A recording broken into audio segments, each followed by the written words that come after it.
Welcome back. Our panel is here. Benjy Sarlin is the Washington bureau chief for Semaphore, former Maryland Democratic Congresswoman and NBC political analyst Donna Edwards, and Sarah Matthews, a former deputy press secretary in the Trump White House. So, Benjy, President Biden, he's got really two different problems on his hand in terms of foreign policy issues right now. He's facing pushback from his own party over the handling of the Israel-Hamas war. And then he's got a Republican House that's still blocking Ukraine aid. I mean, what paths does the president have here to try and get around these impasses? Well, there's only so much he can do on his own. Ultimately, Congress has to approve whatever package goes out that likely combines aid to Israel and Ukraine, though that itself is a question that they are dealing with right now, how to package all these things. And the big thing he's waiting for now is any sign from Speaker Johnson on how he expects to proceed with this. Now, the White House has been reluctant until pretty much just today to even entertain the notion of talking to Johnson, because it seems like he has no idea what he's even asking for, what kind of credibility he has within his conference. And until they have a sense that of what he wants, what he is actually asking for, and whether he can deliver the votes, they seem to be just kind of stuck. Sir, would it make any sense to bring Speaker Johnson into the room and have this one-on-one meeting that he seems to crave with the president? I mean, I think it would make sense, but unfortunately what's happening with the Republicans in the House is that there really is no leader for them because Speaker Johnson is not leading their conference. He is quite literally a puppet for Donald Trump. And it's unfortunate for a Republican like me who thinks that the war in Ukraine is of the utmost importance and that we need to see Vladimir Putin defeated there. And I would keep in mind and tell those Republicans like Speaker Johnson, who is reluctant to pass this aid, is that 74% of Americans think in a recent poll that the war in Ukraine is important to U.S. national interests. And so they should be representing the American people's interests and not just Donald Trump's. So, Donna, let's shift and talk about the other issue that President Biden's dealing with, and this is the conflict with Israel and Hamas and kind of the growing backlash to the way Bibi Netanyahu is prosecuting this war.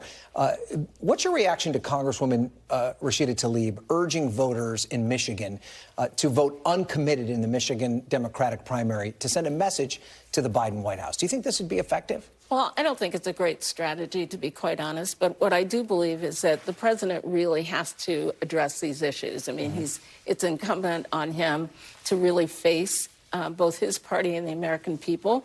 And I think he's failed in that mission up until more recently. And more recently, he's said straight up that he doesn't support the Netanyahu strategy, that he thinks that it's broken, that it's unacceptable to have this number of civilian deaths. And what I hope in terms of the election, it's not too little too late. Are you concerned by that? Are you concerned that young voters in particular may just stay home because they're concerned about the way Biden is handling this? Well, look, I'm concerned, but I think that there's enough time, but there's a lot of work to do. I mean, it isn't just repairing that relationship with young voters and building trust with them. But really, this concern about Israel-Hamas splits not just with young voters, but really throughout the Democratic electorate. And so there's a lot of work that the Biden administration has to do on this. So Sarah, let's talk a little bit about how Nikki Haley is handling the way that Donald Trump has responded to the death of Alexei Navalny, the way he's handled the situation with Vladimir Putin's rise.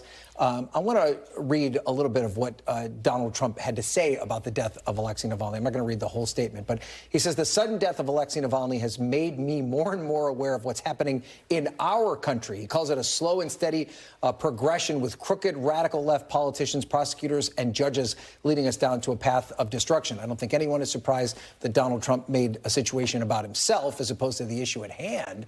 But to your point earlier about, Republicans traditionally were very much concerned about Russia's encroachment.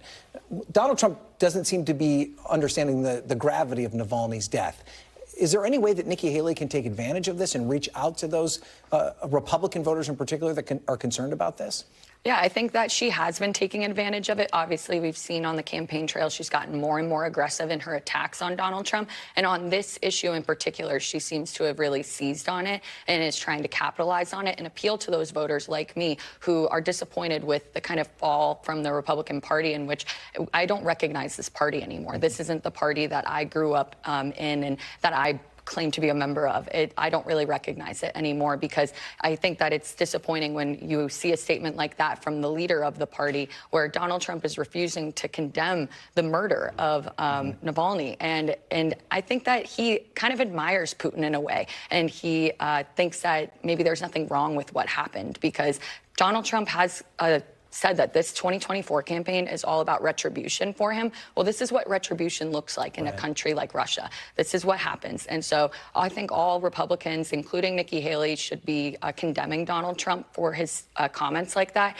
And so I'm, proud that she is doing so, but I wish others would be following suit too. I mean, he doesn't even mention Putin's name in this statement, Benjy. Is that a pretty glaring omission? Is it purposeful? Yeah, I mean, what stands out about this statement is that it's just so vague and disconnected to the situation that it could be read as meaning anything. I mean, before Trump was president, he used to do these kind of funny tweets where some celebrity would die, and his whole commentary would just be, Muhammad Ali is dead, and that would be it. That'd be the whole tweet. This is really not that much different, just with a bunch of gibberish tacked on afterwards, but it's mostly baseline campaign rhetoric at this point. And as usual, it's just kind of tough to read him on this.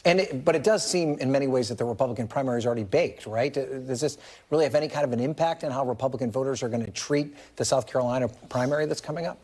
Likely next to zero. We'll find out very soon. But it is relevant because the way Nikki Haley talks about this is exactly the way that Joe Biden talks about this. These are voters whose votes may be up for grabs in the general as well, and they are, some of them, paying attention to how it shakes out in this primary. Is there something to be said about that, Donna, that maybe it doesn't resonate in a Republican primary, but general election voters are already paying attention? Well, I think general election voters are paying attention because they care about Ukraine. They care about being able to offer an affirmative statement against Vladimir Putin, something that not just Donald Trump, but Republicans in the Congress have yet to do. And I think it's really important on this issue of funding of Ukraine.